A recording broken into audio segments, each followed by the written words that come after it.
Hello everyone and welcome back to my channel. I am Nisha and आज का जो हम बात करने वाले हैं कि हमारा रीनीट का हमने सारा स्कोर जान लिया, सब कुछ पता कर लिया कि इतने हमारे मार्क्स आ रहे हैं, इतनी सारी वीडियोस देख ली हमने कि क्या कट ऑफ जाएगी। और पता है सबसे बड़ी बात है क्या होती है इसमें कि हम लोग कट ऑफ के आसपास होते हैं और पता नहीं हमारे मन में ना एक अंदर से वो आती है कि नहीं भाई देख लेते हैं वीडियो, क्या पता हमारे मतलब हमारे मार्क्स के आसपास हो या फिर जो भी है। ठीक है, तो वो लाइक ये सब चीज़ चलती रहेंगी, बट ये है कि अपना टाइम तो निकले जा रहा है, जुलाई चल रही है ये। और तो मैं वैसे बहुत सारे लोगों ने डिसाइड भी कर लिया होगा कि क्या करना है क्या नहीं करना, बढ़िया है। बट नहीं किया हो जो भी तो मतलब मैं अपना तरफ से कोई सजेशन दे सकती हूँ इस बार। थैंकफुली मुझे लाइक ऐसे कुछ ज़्यादा सोचने की ज़रूरत नहीं है कि मुझे क्या करना है, वरना मैं भी इसी में होती थी कि मैं भी यही सोचूं कि मुझे क्या करना है क्या करना है। बट ठीक है, थैंकफुल टू गॉड कि हम लोग इस बार उस वाली क्राइटेरिया में नहीं। तो अगर मैं बात करूं कि इस बार जो मतलब कैसे कैसे क्या करना चाहिए, आगे क्या प्लानिंग रहेगी, ड्रॉप लेना चाहिए, आगे फर्दर ड्रॉप नहीं लेना चाहिए, या फिर इस जर्नी को ही पूरा लेफ्ट आउट कर दें अपने लाइफ से और कुछ अलग कोर्स ज्वाइन कर लें, तो इन सब के बारे में मैं आज इस वीडियो में बात करने वाली हूँ। तो अगर मैं बात करूँ आगे की वीडियो में, तो जो लोग इस बार अपना 12th के साथ एग्ज़ाम दिए इस बार नीट का और उनका स्कोर जो है कहीं 500 में इसमें सब में आ रहा है, तो आई थिंक उनका बहुत अच्छा पेपर गया है इस बार, है ना।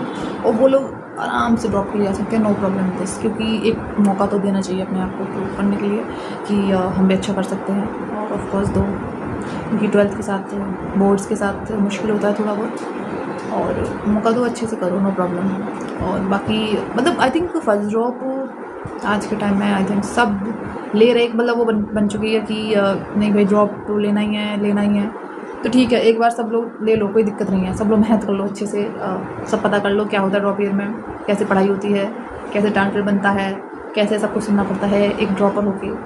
तो सब लोग लो ड्रॉप, आराम से पढ़ाई करो और देखो कैसे कैसे एक प्लान वे में स्टडी करनी होती है। ठीक है, बाकी जो सेकेंड ड्रॉपर्स थे, सेकेंड ड्रॉपर जिन्होंने सेकेंड ड्रॉप लिया था, और अगर उनके मार्क्स भी उससे बोलते हैं नहीं, आई थिंक फर्स्ट फ्रेशर का तो होगा ना, हाँ सॉरी, फर्स्ट ड्रॉप की बोलूँगी मैं, सॉरी माय मिस्टेक।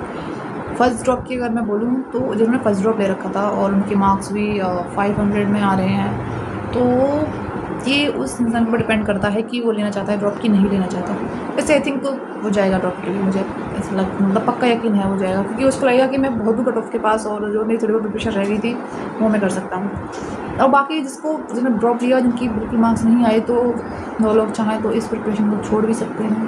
ठीक है, और अगर उनके अंदर मोटिवेशन आ चुका है, मतलब एक ऐसा कुछ उन्होंने, ऐसा उनको फील हो गया कि नहीं भाई मैं तो डॉक्टर बनने वाली हूँ, मैं बनने वाला हूँ, तो वो लोग अच्छे से प्रिपरेशन कर सकते हैं और अपना वो भी अच्छे से दे सकते हैं। सारी प्रिपरेशन के ऊपर बात है और प्रिपरेशन की बात भी है, मेहनत तो करते करते हैं। और बाकी जो हर बार चल रहा है ना इस नीट का, कभी लीग, कभी ईजी, कभी टफ, वो एक अलग क्राइटेरिया है भाई।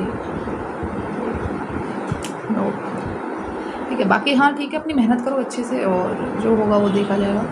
और जिन्होंने सेकेंड ड्रॉप लिया और अगर उनके मार्क्स बहुत कम आ रहे हैं, तो आई थिंक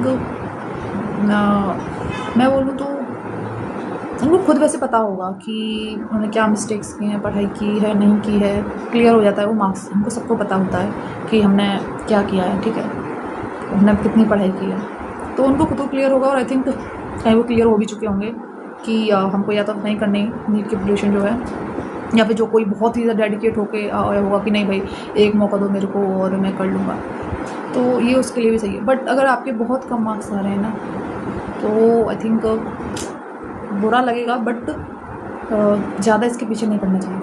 तो मैं ना कुछ अपना अलग से कोर्स ज्वाइन करो, उसमें करो अच्छे से, मेहनत करो और आगे एग्ज़ाम्स जो हैं उसको फाइट करो, नो प्रॉब्लम। क्योंकि बार बार फिर एक ही चीज़ मतलब उससे करने से मतलब भी क्या है ना। टाइम भी जा रहा होता है, एज भी जा रही होती है, एक घर वालों का भी एक उम्मीद होती है उनके अंदर, तो क्यों फालतू में उनको बार बार अपने आप को भी हर्ट करो बार बार और सब कुछ सुनो। तो इससे सही है ना कि कुछ और ज्वाइन कर लो, अपना पढ़ लो वहाँ पर और आगे जाके कुछ एग्ज़ाम दो, वहाँ पर अच्छा कर लो। ठीक है। और जिसके 2 ड्रॉप हो चुके हैं, तीसरे ड्रॉप के लिए तो आई थिंक हर कोई तो नहीं चाहता तीसरे ड्रॉप के लिए, लेकिन हाँ अगर उसको बहुत कट ऑफ के पास है तो वो चांस ले सकते हैं तीसरे ड्रॉप के लिए।